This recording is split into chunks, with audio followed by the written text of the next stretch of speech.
Video in this section, we saw how we could use the intermediate value theorem to help us say for certainty that that a zero exists between two given values. That we could say here, if f of a is negative and f of b is positive, and we have a continuous function, we know there's a zero of the function, a root, someplace in between a and b. And so what we're going to do is that we're going to use this approach iteratively in something that is called the bisection method in order to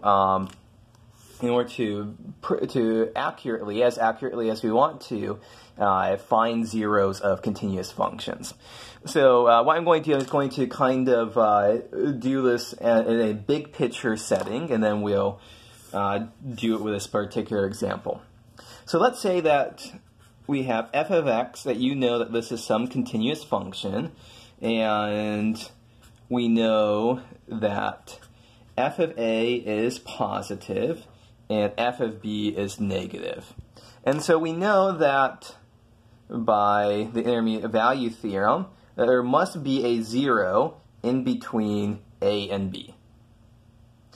Now, what happens if we want to try to accurately find it? That we want to, let's say, that we want to estimate that zero within 0.01 or something like that. And let's say a is 1 and b is 10.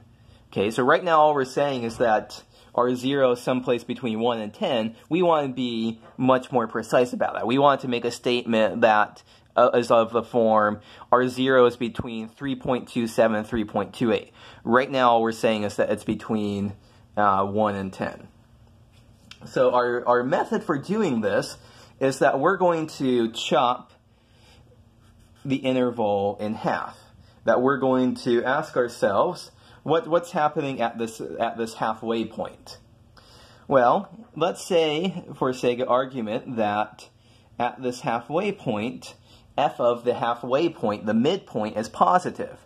Well, guess what? Now we know that there's a zero between this midway point and b. So, I guess what's halfway between 1 and 10 is 5.5. We've zeroed this down from 1 to 10 to 5.5 to 10. And then we just keep doing this over and over again. We take the midpoint of midpoint to be. Let's say that value ends up being negative. Okay, so we put a dot there. Now we know that we have a root between here and here. We chop in half again. Let's say that's negative. We know we have a root in between here and here. And we just keep chopping this into smaller and smaller chunks until we get this as accurate as we want. Now, granted, we might not be finding all the zeros here. It's possible that what our function is doing is looking something like this here. That we could be missing these zeros. So the bisection method isn't guaranteeing that we'll find all of the zeros of a function, but it's guaranteeing that there is at least one here, and it's going to find us at least one. So that's the big picture for what we're about to do. Let's do this with a particular example. And so our particular example is going to be f of x is cosine squared x minus 2 sine of x over 4. And so note that we, as usual, we should note here that this is continuous. Cosine and sine and variants thereof are going to be continuous.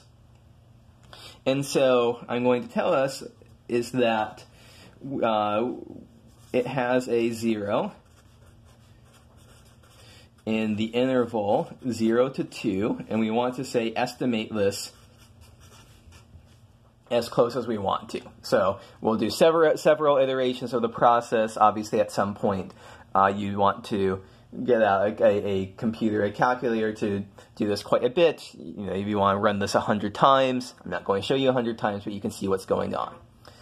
So let's first see that this does in fact have a zero. What are we going to do? F of 0 is cosine squared 0 minus 2 sine of 0. Well, that's 1 minus 0 is 1.